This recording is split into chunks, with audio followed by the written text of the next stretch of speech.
guys. ගොඩක් ආදරයෙන් පිළිගන්නවා මගේ YouTube channel එක Asho in Sweden. University වලට apply කරන වීඩියෝ එක කරාට පස්සේ ඊට මම හිතුවා ඊළඟට කරන්න ඕනි step එක ගැනත් වීඩියෝ එකක් කරන්න. ඒ කියන්නේ visa Sweden visa apply කරන විදිය. අපි එළිය ඇවිදින ගමන් කතා කරමු. ඉතින් දැන් වෙලාව රෑ 7යි කාලයි. මෙන්න මේ විදිහට තමා මේ වෙලාවේ එළිය තියෙන්නේ පේන්නේ. ඉර එළිය තියෙනවා තාමත්.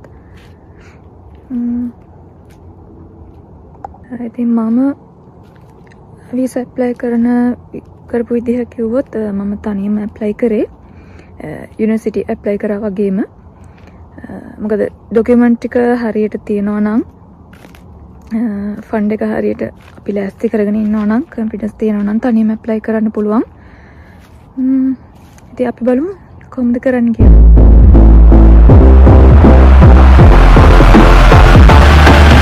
ඉතින් දැන් බලමු කොහොමද apply කරන්න කියලා. visa apply කරන්නේ migration faculty කියන එකෙන්. මෙන්න මේ විදිහට search කරලා බලන්න. ඊපස්සේ අපි යමු මේ link එකට. එතනින් ගියාම Swedish වලින් එයි ඔයාලා English වලට translate කරගන්න. මෙතන tab වගේක් පෙන්නනවා. extend කරන්නේ කොහොමද? අලුත් කෙනෙක් විදිහට apply කරන්නේ කොහොමද? permit එකක් විදිහට apply කරනවා නම් එහෙම කොහොමද කරන්නේ? අපි පළවෙනි එකට ගිහින් බලමු. student කෙනෙක් නම් bachelor එකක් හරි master එකකට හරි එනවා නම් මෙන්න මේ tab එකට යන්න. you want to apply කියන එකට. ඊට පස්සේ එතනත් තව tabs ගොඩක් පෙන්නනවා. job එකකට එනවද, visit එකකට එනවද, studies ද කියලා. study කියන එක click කරන්න. ඊට පස්සේ ඔයාලට එනවා PhD ද, bachelor ද, master ද කියන එක. එතකොට ඔයා bachelor එකක් හරි master එකකට හරි එනවා නම් මෙන්න මේ පළවෙනි tab එකට යන්න. higher education කියන එකට. මෙතනදී මුලින්ම එනවා ඔයාලට instructions වගේක්. non EU කෙනෙක් නම් හෝ citizens ලා නම් එහෙම කරන්න ඕනේ instructions වගේක් එනවා.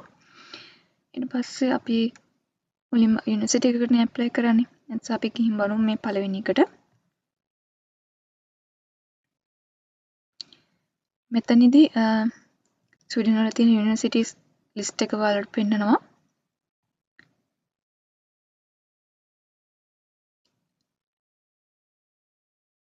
මේ තියෙන්නේ ස්වීඩන් වල තියෙන universities list එක.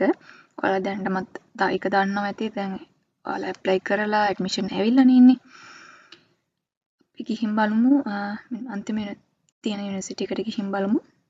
එතකොට මෙතන university එකේ map එක පෙන්නනවා. එයාලගේ website, Instagram, LinkedIn, YouTube link පෙන්නනවා. හරි.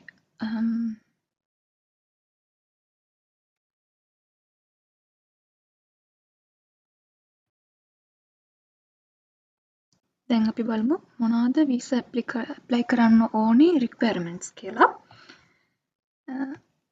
අපි මෙතනදී apply කරන්නේ resident permit කියන එක.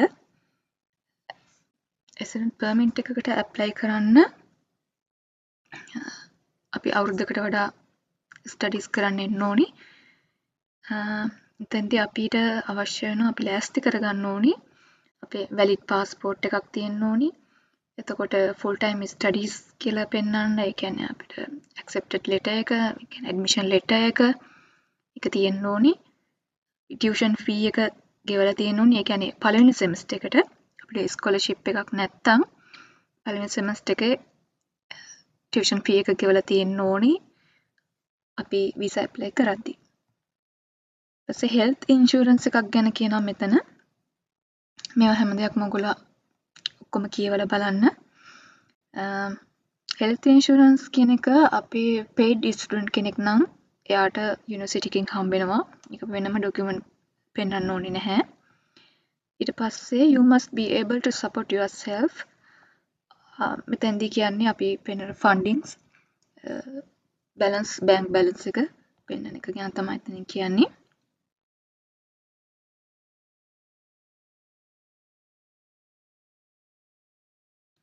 ඊට පස්සේ අපි බලමු ඇප්ලිකේෂන් එකට ප්‍රිපෙයාර් වෙද්දී අපි ළඟ තියෙන්න ඕන මොනවද කියලා. ඩොකියුමන්ට් ට්‍රාන්ස්ලේට් කරලා තියෙන්න ඕනි.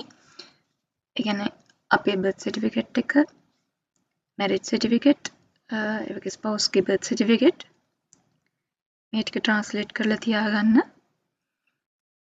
බබාලා ඉන්නවා නම් එයාලගේ බර්ත් සර්ටිෆිකේට් එකත් ඕන වෙනවා ට්‍රාන්ස්ලේටඩ්.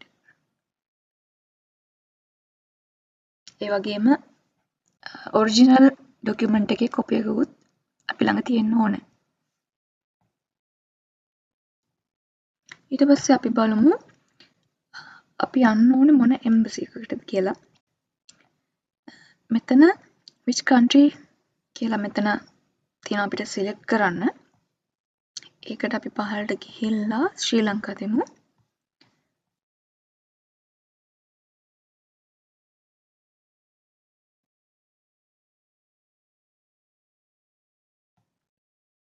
මෙතන ශ්‍රී ලංකා දීපු ගමන්ම අපිට පෙන්වනවා අපි යන්න ඕනේ මොන එම්බසි එකටද කියලා.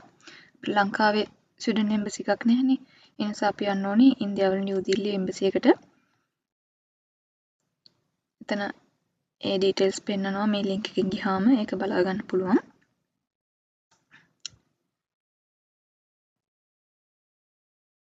ඊට පස්සේ මෙතන ආයෙත් මෙන්ෂන් කරලා තියෙනවා අපි සබ්මිට් කරන්න ඕනේ ඩොකියුමන්ට්ස් මොනවද කියලා ඇප්ලිකේෂන් එක ෆිල් කරද්දී. මේ හැම කොපි එකක්ම ස්කෑන් කොපි එකක්ම ක්ලියර් වෙන්න ඕනි. ඇප් වලින් ෆෝන් වලින් ස්කෑන් කරපු ඒවා නෙමෙයි. හොඳ මැෂින් එකකින් ස්කෑන් කරපු එකක් අප්ලෝඩ් කරන්න. ඒක මෙතන ක්ලියර්ලි මෙන්ෂන් කරලා තියෙනවා වෙබ්සයිට් එකෙත්.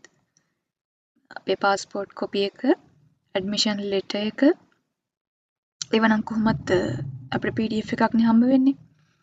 ඊට පස්සේ හෙල්ත් ඉන්ෂුරන්ස් එක ඒක කොහොමත් හම්බ වෙනවා. ඒක ඇඩිෂනල් ඩොකියුමන්ට් අප්ලෝඩ් කරන්න අවශ්‍ය නැහැ. කැම්පස් එකකින් හම්බ වෙන නිසා පේඩ් ස්ටුඩන්ට් කෙනෙක්ට. සපෝට් රික්වයර්මන්ට්ස් මෙතන කියන්නේ ඔයාගේ ෆන්ඩ් එක පෙන්වන විදිහ. ඔයාලට ස්කෝලර්ෂිප් එකක් නැත්නම් බැංක් බැලන්ස් කන්ෆර්මේෂන් එකක් අප්ලෝඩ් කරන්න ඕනි. ස්කෝලර්ෂිප් එකක් තියෙනවා නම් ඒක ගැන මෙතන විස්තර කියනවා. ගම ස්පොන්සර් කෙනෙක් ඉන්නවා නම් ඔයාලා මොකක් හරි එම්ප්ලොයිමන්ට් එකකින් පෙන්නනවා නම් ඒ වගේ ඩීටේල්ස් දාන්න තියෙනවා. සාමාන්‍යයෙන් ස්කෝලර්ෂිප් එකක් නැත්නම් අපි බැංක් බැලන්ස් එක අප්ලෝඩ් කරන්නේ මෙන්න මෙතනට. මෙන්න මේ කියන විදිහට own bank assets කියන එක යටතට තමයි එන්නේ. මේකෙදි අපි ස්ටේට්මන්ට් අප්ලෝඩ් කරන්නේ නැහැ. මෙතන මේ ස්ටේට්මන්ට් කියලා අදහස් කරන්නේ එයාලා මෙන්න මේ දාලා තියෙන පොයින්ට්ස් ටික ඇතුළත් වෙන එක. account holder ගේ name එක, bank name, date of issue, balance and currency. මේකට අපි bank balance එක ගන්නවා නම් ඔයාලා දන්නවා request එකක් දෙන්න ඕනි normally bank එකට. ඊට පහුවෙනිදා තමයි අපිට ගන්න පුළුවන් වෙන්නේ bank balance එක. අන්න ඒ bank balance confirmation එක තමා මේ visa apply කරද්දී අපි අප්ලෝඩ් කරන්නේ. ස්ටේට්මන්ට් නෙමෙයි. අපි සාමාන්‍යයෙන් අපි ලංකාවේ කියන ඒ ස්ටේට්මන්ට් නෙමෙයි මෙතන කියන්නේ. එතකොට යුනිවර්සිටි පටන් ගන්නේ මේ පාර 2026 එකේ අගෝස්තු 31 නේ. එතකොට අපි වීසා එක අපි ඉෆෙක්ට් වෙන ඩේට් එක අපි දාන්න ඕනේ අගෝස්තු 1 වෙනිදා ඉඳන්. එහෙම දැම්මහම අපි ගන්න ඕනේ බැංක් බැලන්ස් එක අප්‍රේල් 1 වෙනිදාන් පස්සේ එකක් වුණානම් ඒක හොඳටම ඇති ඒක මෙන්ෂන් කරලා තියෙනවා.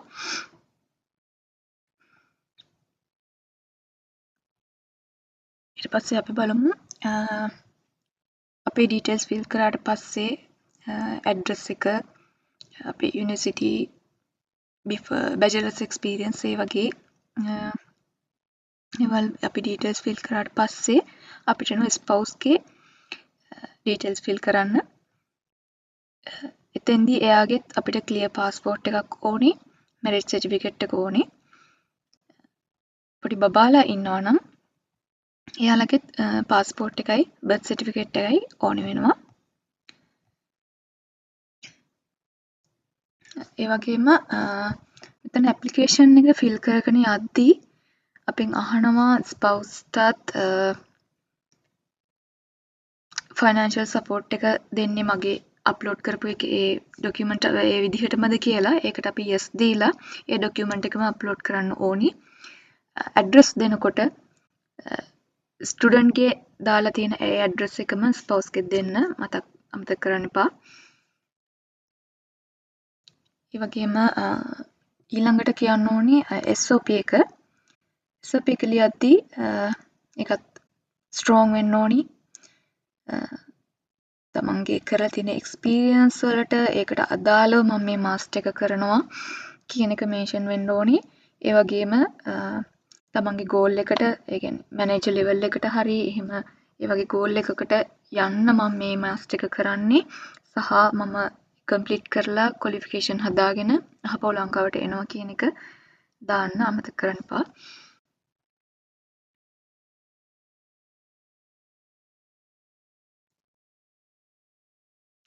ඒ ටික තමයි එතන තියෙන්නේ. ඊට පස්සේ අපි බලමු කොහොමද ප්‍රොසෙස් එක වෙන්නේ කියලා.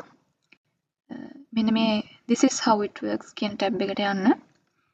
එතනට ගියාම තියෙනවා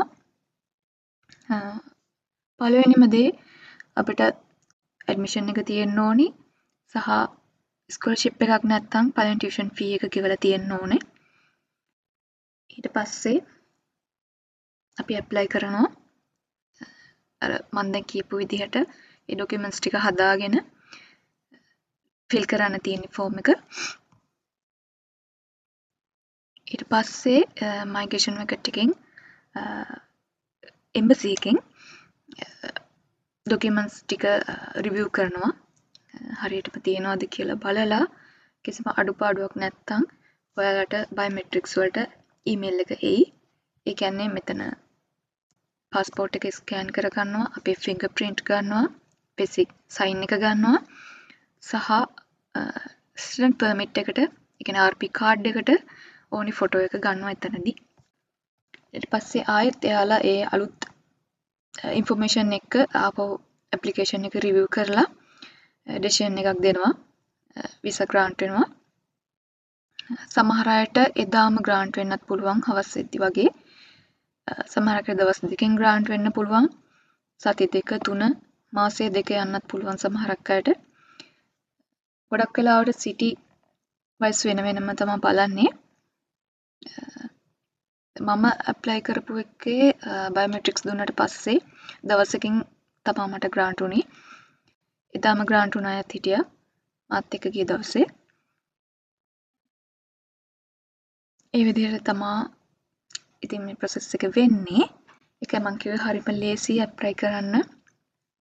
හරියට ඩොකියුමන්ට් ටික තියෙනවා නම් ඇප්ලයි කරන්න ඇත්තටම හරිම ලේසි. මෙන්න මේ ඇප්ලයි කියන ටැබ් එකකින් ගියාම ඔයාලට මේ to the e-service කියන එකෙන් ගිහිල්ලා ඔයාලගේ account එකෙන් log වෙලා මේක ඇප්ලයි කරන්න පුළුවන්. මෙතන තායි මෙන්ෂන් කරලා තියෙනවා ඇප්ලිකේෂන් කොස්ට් එක කොහොමද කියලා.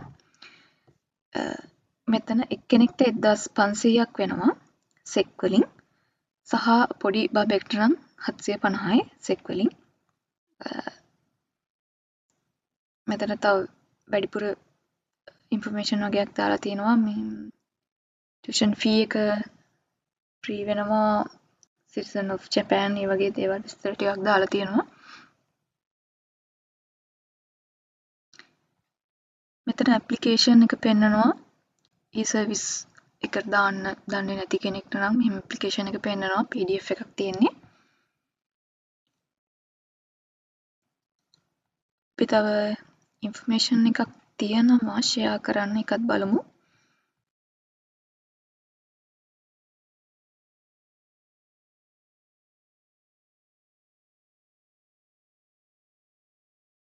මෙන්න මෙතන what does the requirements for support mean කියන එකේදී අපිට තියෙන අපි පෙන්වන්න ඕනි ෆන්ඩ් එක කොච්චරක්ද පෙන්වන්න ඕනි කියන එක.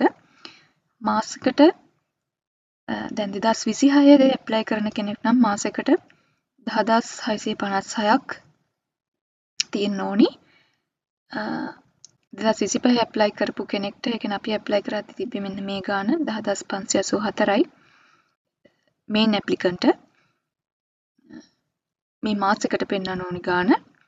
මේක අපි ඇප්ලයි කරන වීසා ඇප්ලයි කරන මාස 13කට නම් 13න් වැඩි කරලා ගාන හදා ගන්න ඕනි. අවුරුදු 2කට නම් අවුරුදු 2කට ඒ මාස ගානට වැඩි කරලා අපි හදා ගන්න ඕනි. ඊට පස්සේ ගාන අඩු වෙන විදිහ මෙතන පෙන්වලා තියෙනවා. ෆ්‍රී ෆුඩ් මොනවා හරි ඔයාලට ස්පොන්සර් මොනවා හරි හම්බ වෙනවා නම් මේ විදිහට ගාන අඩු වෙනවා. ෆ්‍රී හවුසින් හම්බ වෙනවා නම් මේ 4736යි. ඒකත් අපි මාස 13කට වැඩි කරලා ගණන් හදා ගන්න ඕනි. එතකොට ස්පවුස්ට කෙනාගේ වයිෆ්ට හරි හස්බන්ඩ්ට හරි ගාන හැදෙන්නේ මෙන්න මේ විදිහට. මාසෙකට 4440යි.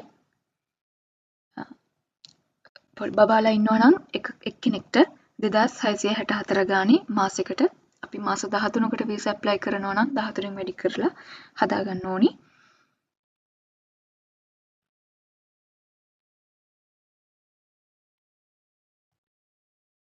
මෙතන සෙක් 10656ක් කියන්නේ අපි LKR වලින් බැලුවොත් 32කින් වැඩි කරලා බැලුවොත් දැන් තියෙන රේට් එක අනුව 3,40,992ක් වෙනවා.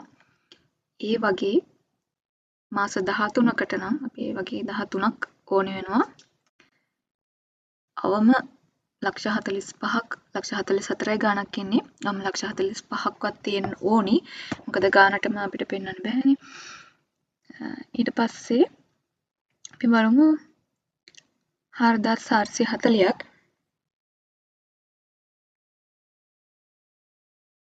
4,440ක් අපි 32 රේට් එකෙන් බැලුවොත් 1,42,080යි. ඒ වගේ මාස 13කට වීසා දානවා නම් 1,18යි ගණක් තියෙන්නේ. 19ක් 20ක්වත් වෙන්න අපි හදා ගන්න ඕනි. එතකොට සම්පූර්ණ ගාන 45යි 20යි 65ක් වගේ පෙන්වන්න වෙනවා.